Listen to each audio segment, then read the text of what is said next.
విచిత్రాల నిధి ఓ విధి విచిత్రాల నిధి వింత కథల సారథి ఆశ నిరాశల వారధి నిరంకుశ నిర్ణయాల నిర్దయవానిధి ఓ విధి విచిత్రాల నిధి ఓ విధి. నెలలో 2 నెలల్లో ఆ అమ్మాయిని కాపురం చేయనివ్వండి. భర్త ప్రేమమత్తులో మీ అభిమానం మైకంలో పూర్తిగా మునిగిపోయేదాకా ఆగండి. ఓ మంచి రోజు చూసి ఆస్తి మొత్తం మీ పేరును రాయించుకోండి. అక్కడితోటి ఈ ఆస్తి గొడవ పర్మనెంట్గా సెటిల్ అయిపోతుంది. తర్వాత వాళ్ళ కాపురాన్ని కంటిన్యూ చేయిస్తారు. ఆస్తి వచ్చేసింది కనుక సంజని తన్ని తెరివి బయటికి గెంటించేస్తారు. మీ ఇష్టం. అంటే ఏమిటి మీ ఉద్దేశం? ఆస్తి రాయించుకునే వరకు కాపురం చేయించి తర్వాత సంధ్యను బయటికి తన్ని తరిమేమనా? కాదు, ఆస్తి రాయించుకునే వరకే నా సలహా. తరువాత ఏం చేయడం అన్నది మీ సంస్కారం మీద ఆధారపడి ఉంటుంది. పోన్లేండి, ఇన్నాళ్లకు మంచి సలహా ఇచ్చారు, సంతోషం. ఆస్తి నా పేరు మీద రాయడానికి సంధ్యను మెంటల్గా ప్రిపేర్ చేస్తాను. పిలిచిన వెంటనే వచ్చి డాక్యుమెంట్స్ మీద సంతకాలు తీసుకోవడానికి మీరన్నీ రెడీ చేసి ఉంచండి. అలాగే మేడం, ఈ రోజు నుంచి ఆ ప్రిపరేషన్లోనే ఉంటాను. That's good. రేపే మీకు చెక్ పంపిస్తాను. Okay madam.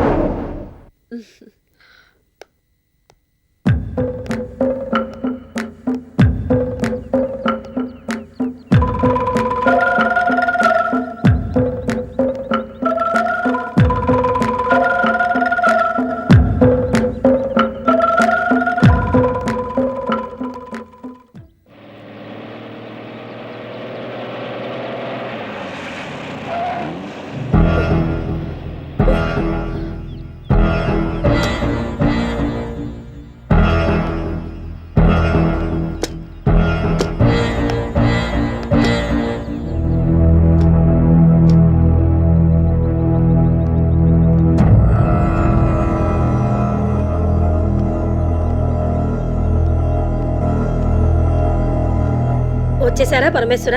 మీకోసం కళ్ళు కాయలు కాచేలా ఎదురు చూస్తున్నాం. రాలక్ష్మి, మాట నిలబెట్టుకోవడంలో హరిశ్చంద్రుడి పేరు చెప్తారు గాని నీ పేరు తర్వాతనే ఎవరి పేరైనా చెప్పాలి. కళ్ళకి అహంకారపు పొరలు కమ్మి నీ మంచితనాన్ని గుర్తించలేకపోయాను. నిన్ను ఎన్నో మాటలన్నాను, ఎన్నో రకాలుగా కష్టపెట్టాను. అయినా అవేవి మనసులో పెట్టుకోకుండా అన్న మాట ప్రకారం సంధ్యని కాపురానికి తీసుకొచ్చావు. నీలాంటి మంచి మనుషులుండబట్టే ఈ లోకంలో ఇంకా ధర్మం, న్యాయం మిగులున్నాయి. ఎంత చక్కగా చెప్పారు పరమేశ్వర. భూదేవంత సహనం లక్ష్మీదేవి గారి సొత్తు అయితే చక్కదనం, చురుకుదనం మనవరాలి సొత్తు. ఇద్దరూ వచ్చారంటే దేవతలు దిగొచ్చినట్టే. మిమ్మల్ని చూసిన ఆనందం పట్టలేక మనసులో ఉన్న మాటలు పొంగుకొచ్చి ఇక్కడే నిలబెట్టేశాను. లోపలికి వెళ్దాం రండి.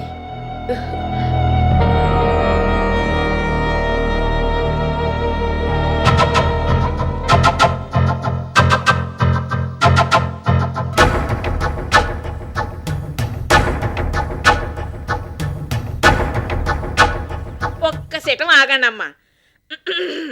రావమ్మ కోడల పిల్ల రావమ్మ, కోక కాత సీత పట్టి కుడి కాలు ముందెట్టి రావమ్మ కోడల పిల్ల రావమ్మ రావమ్మాయ్.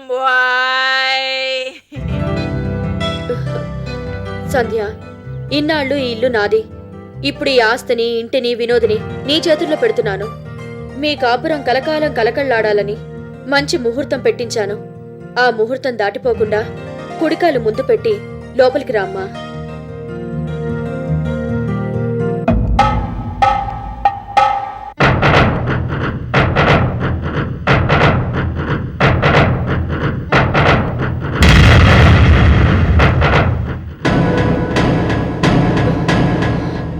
అదేమిటమ్మా ఆగిపోయావు? నీ మంచి కోసమే ఆగాను గ్రాని. నా మంచి కోసమా? అవును గ్రాని. పవిత్రమైన నీ ఇంట్లోకి కళంకితనైన నేను ఎలా అడుగు పెట్టగలను? మర్యాదస్తుల ఇంట్లోకి చెడిపోయిన దాన్ని ముద్ర వేసుకున్న నేను ఎలా కాలు పెట్టగలను? మాన మర్యాదలకు విలువ ఇచ్చే ఈ కుటుంబంలో బజారు మనిషిని ఎలా కలవగలను? సంస్కారవంతులైన మీ మధ్య చిల్లర మనిషిని ఎలా ఇమడగలను? సంధ్య, ఏమిటమ్మా ఇదంతా? నీ ఆవేదన అర్థం చేసుకోగలను గ్రాని. అలా అని లోపల అడుగుపెట్టి ఇన్నాళ్లుగా నువ్వు నిలబెట్టుకొచ్చిన ఈ ఇంటి పరువు ప్రతిష్టల్ని మంట కలపలేను. చంద్రుల్లో మచ్చలా మిగిలిపోలేను. నీకు మనశ్శాంతి లేకుండా చెయ్యలేను. మహారాణిలా వెలిగిన రోజీ చెడిపోయిన దాన్ని మళ్ళీ ఇంటి కోడలిగా చేరదీసిందనే చెడ్డ పేరు నీకొస్తే భరించలేను. ఆ బాధ నేను తట్టుకోలేను. సంధ్య, గతమంతా గుర్తు చేసుకుని ఎందుకమ్మా బాధపడతావు? ఏదో అహంకారంతో, అజ్ఞానంతో, మూర్ఖత్వంతో మొండిగా ప్రవర్తించి నీ మనసు కష్టపెట్టాను. అవన్నీ మర్చిపో. నీ ఇంట్లోకొచ్చి నీ భర్తతో కాపురం చేసుకుంటూ హాయిగా ఉండమ్మా. నాకు రావాలనే ఉంది గ్రాని. ప్రేమించి పెళ్లి చేసుకున్న వినోద్ని, విడాకులు తీసుకుని విడిపోయిన వినోద్ని, granny is great, you get out అన్న వినోద్ని మళ్లీ కలుస్తున్నానంటే ఎంతో ఆనందంగా ఉంది. ఇన్నాళ్లుగా పోగొట్టుకున్నదేమిటో నాకు చెప్పి పెద్ద మనసుతో నా కాపురం నిలబెడుతున్నందుకు సంతోషంగా ఉంది. నువ్వంటే అభిమానం, గౌరవం ఉంది. అందుకే కళంకితగా, చెడిపోయిన దానిగా, చిల్లర మనిషిగా ఈ ఇంట్లో అడుగు పెట్టలేకపోతున్నాను. నన్ను క్షమించు గ్రాని, క్షమించు. అలా అని ఎవరన్నారు సంధ్య? నువ్వే ఎన్నోసార్లు అన్నావు కదా గ్రాని. లేదమ్మా, నేనెప్పుడు అనలేదు. బిజినెస్ గొడవల్లో పడి మనశ్శాంతి లేకుండా పొరపాటుగా మాట జారుంటాను. అవేమీ పట్టించుకోవద్దు. ముందు లోపలికి రా. అంటే నేను మంచిదాన్నని, నా ప్రవర్తనలో ఏ లోపమూ లేదని, నేను బజారు మనిషిని, చిల్లర మనిషిని కాదని నువ్వు నమ్ముతున్నావా? 100కి 100 పాళ్ళు నమ్ముతున్నాను సంధ్య. బుద్ధి గడ్డి తిని నిన్ను అనరాని మాటలు అన్నందుకు ఇప్పుడు పశ్చాత్తాపడుతున్నానమ్మా. నువ్వు ఉత్తమురాలివి, పుణ్య స్త్రీవి. సీత, సావిత్రి, అనసూయ, అరుంధతిల్లాంటి పతివ్రతల జాబితాలో ఉండాల్సిన దానివి. నువ్వు లోపలికొస్తే మాకు శుభం కలుగుతుంది. రామ్మా. సంధ్య, రోజీ అంటే ఎవరనుకున్నావు? అధికారానికి మారుపేరు, ఆత్మాభిమానానికి పెట్టింది పేరు. అలాంటి రోజీ పాపం అన్నీ చంపుకొని ఇంతలా బతిమలాడుతుంటే కాదనడం బాగుండదమ్మా. ఆ మనిషికి విలువివ్వకపోయినా వయసుకు గౌరవం ఇవ్వాలి. అమ్మమ్మగా నిన్ను అత్తవారింటికి దిగబెట్టడానికి వచ్చిన నా ఆశలు అడియాసలు చేయకు. నువ్వు, వినోదు మళ్ళీ కాపురం చేసే రోజు ఎప్పుడొస్తుందా అని ఎదురు చూశాను. ఆ రోజు రానే వచ్చింది. కాదనకమ్మా సంధ్య, కాదని నాకు కన్నీళ్లు మిగిల్చకు. ముందు లోపలికి పద. ఎక్కడో అంతఃపురంలో రాణిగారులా ఉండే రోజీగారు నిన్నంతలా అడుగుతూ ఉంటే కాదన్న మర్యాద కాదు పరమేశ్వరా. ఇదే మరొకరైతే ఆవిడలా అడిగినందుకు ఒక కాలు కాదు 2 కాళ్ళు పెట్టేవారు. సందమ్మ గారు, ఆడపుల్లని మా అమ్మగారు పొగురు చచ్చిపోయి పిల్లలాగా అయిపోన్నారు. లోపలికి రాని గట్టిగా అరిసి చెప్పేటోళ్ళు రామ్మా అని అడుక్కుంటున్నారు. అంతకంటే ఇంకేటి కావాలి? ఆ అమ్మ కోసం కాకపోయినా ఈ నోదు బాబు కోసమే వెళ్ళండమ్మ గారు. సంధ్య, ఇంతమంది ఇన్ని రకాలుగా నచ్చ చెప్తున్నారు. నీ మీద కాని, నీ ప్రవర్తన మీద కాని నాకు ఏమాత్రం అనుమానం లేదని మరోసారి చెప్తున్నాను. రామ్మా. నేను మంచిదాన్నని, చెడిపోలేదని నువ్వు సర్టిఫికెట్ ఇస్తే సరిపోదు గ్రాని. అందరూ నమ్మాలి కదా. కోర్టులో నువ్వు చూపించిన ఫోటోలు నేను చెడిపోయిందాన్నని సాక్ష్యం చెప్పాయి. మీ లాయర్ ఆ ఫోటోలు అడ్డం పెట్టుకుని వాదించాడు. అవన్నీ చూసి జడ్జి గారు కూడా నేను బజారు మనిషినని నమ్మే విడాకులు మంజూరు చేశారు. ఆ మచ్చలన్నీ ఎలా మాసిపోతాయి? నీ మీద గౌరవంతో లోపలికొచ్చినా వినోద్ మనసులో నా మీద ఇంకా ఎక్కడో ఈ అనుమానాలన్నీ మిగిలిపోతాయి. అవన్నీ క్లియర్ అయితేనే గాని నేను లోపలికి రాను. ఐఎమ్ సారీ గ్రాని. వినోద్ నేను కలిసి కాపురం చేస్తేనే కదా నీకైనా మాకైనా ఆనందం. ముందా ఫోటోలు, సాక్ష్యాలు నిజం కాదని ఒప్పుకో, లోపలికొస్తాను.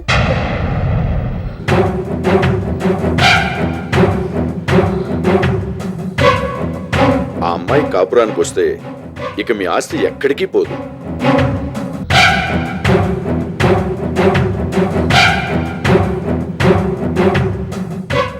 దానికి అంత ఆలోచన ఎందుకు పరమేశ్వరా? ఆ అమ్మాయి అడిగిన దానికి సమాధానం చెప్పండి. మర్యాదగా లోపలికి తీసుకెళ్ళండి. నీకెలాగూ సంజయ్ మీద అనుమానం లేదంటున్నావు కదా రోజీ. మరి కోర్టులో ఆ ఫోటోలు ఎలా వచ్చాయో నిజం చెప్పు. వాళ్ళిద్దరూ కలిసి కాపురం చేయాలంటే ఇవాళ కాకపోతే రేపైనా నిజం చెప్పక తప్పదు. అదేదో ఇప్పుడే చెప్పేస్తే సంజయ్ కూలైపోతుంది. కాముగా నీతో పాటు లోపలికి వచ్చేస్తుంది. నువ్వు చెప్పే నిజం మీద సంజయ్ కాపురమే కాదు, నీ భవిష్యత్తు కూడా ఆధారపడి ఉంది. అది మర్చిపోకు. నిజం చెప్పే. ఏటమ్మ గారు, మీకు తెలిసి నిజం చెప్పడానికి సంకోచపడతారేటి? మీరు మరీ ఆలస్యం చేస్తే ఓ అమ్మాయి గారు మళ్ళీ వెళ్ళిపోతారు. బేగి చెప్పేసి కోడల పిల్ల లోన్ కట్టుకెళ్ళండి. చెప్పు గ్రాని. సంధ్య, ఆ ఫోటోలు సాక్ష్యాలు అన్ని అబద్ధాలు, కట్టుకథలు. నీ అసిస్టెంట్ మధుకి డబ్బాస్ చూపించి చెల్లి పెళ్లి పేరుతో నిన్ను తీసుకెళ్లి మీ ఇద్దరికీ సంబంధం ఉన్నట్టు ఫోటోలు తీయించమని, అవి కోర్టులో పెడితే విడాకులు వెంటనే వచ్చేస్తాయని మా లాయర్ సలహా ఇచ్చాడు. నేను వద్దన్నా వినకుండా ఆ పని చేయించాడు. నన్ను తప్పుదోవ పట్టించాడు. అతని మాటల్ని నమ్మి మోసపోయాను. నిన్ను చెడిపోయిన దానిలా నిరూపించాను. ఈ తప్పంతా నాది కాదు, మా లాయర్ది. తెలుసో తెలియకో నేను చేసిన తప్పుకి నన్ను క్షమించు. నేను చేసిన పొరపాటుకి మీ కాపురం బలైపోకూడదు. జరిగిన దాంట్లో నీ తప్పేమీ లేదు. నువ్వు నిప్పులాంటి దానివి. నీ గురించి ఎవరైనా చెడుగా మాట్లాడితే మాడి మసైపోతారు వాళ్ళు. ఇప్పుడు నీ అనుమానం తీరిపోయింది కదమ్మా, ఆనందంగా లోపలికి రా.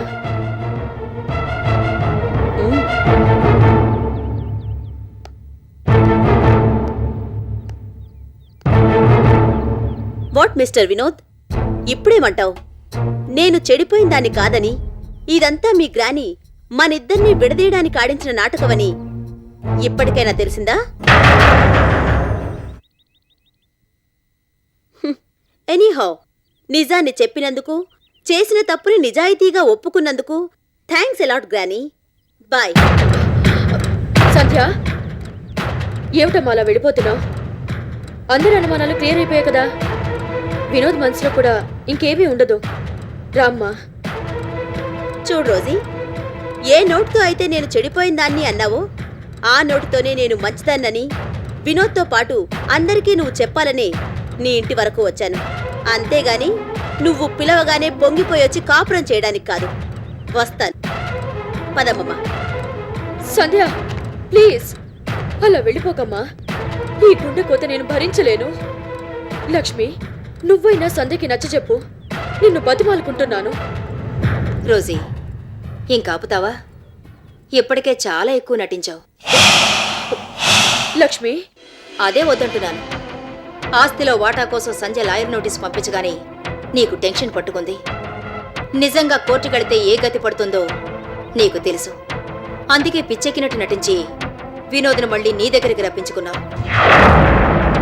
మారిపోయానని 4 మంచి మాటలు చెప్పి సంజయ్ని కాపురానికి తీసుకొస్తే ఆస్తి ఎక్కడికి పోదని మాస్టర్ ప్లాన్ వేశావు. వాళ్ళిద్దరినీ కలపాలనుకున్నది ఆస్తి కోసమే కాని అభిమానంతో కాదు. ఈ విషయం నాకు ముందే తెలుసు. కానీ ఈ విధంగానైనా వినోద్కి సంజయ్ మీద ఉన్న అనుమానం తీరిపోతుందని సంజయ్ని తీసుకొచ్చాను.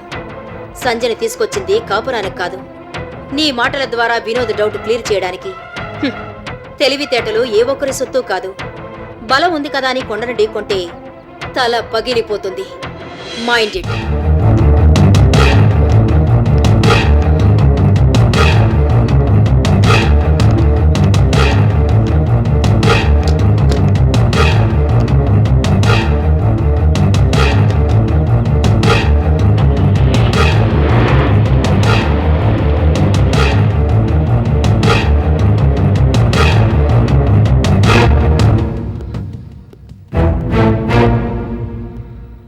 గ్రాని, ఆఖరికి పిచ్చి పట్టిందల్లా నటించి నన్ను మోసం చేస్తావా?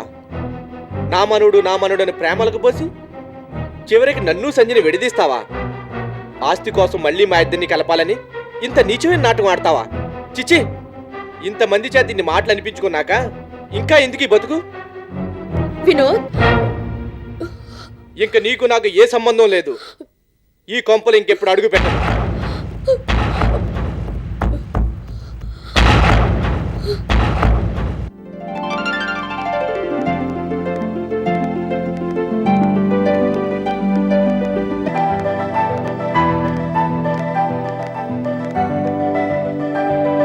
సంజయ్ కాపురానికి దిగబడతారని తిరిగి తీసుకొచ్చేసారేమిటి మేడం? మళ్ళీ రోజు ఏమన్నా కొత్త డ్రామా ఆడిందామా? మామూలు డ్రామా కాదు దీపక్, గొప్ప సెంటిమెంటల్ డ్రామా.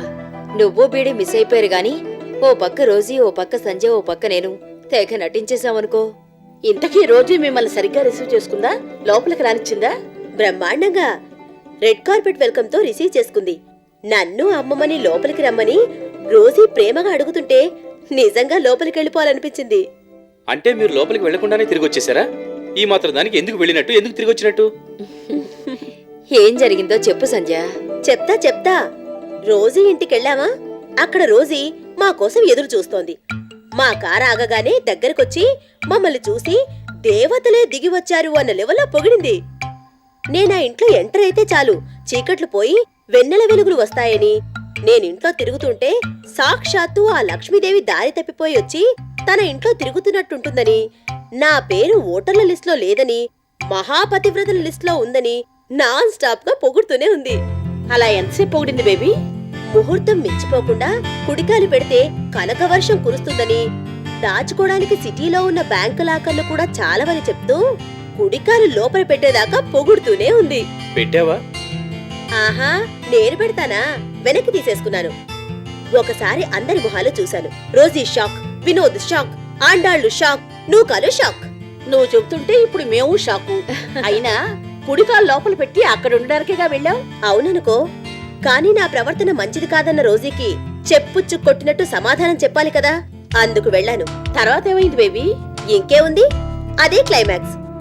ఏ రోజీ అయితే నా శీలం మంచిది కాదందో ఆ రోజీ నోట్తోనే అదంతా అబద్ధమని, తను ఆడించిన నాటకమని వినోద్కి చెప్పించేశావు.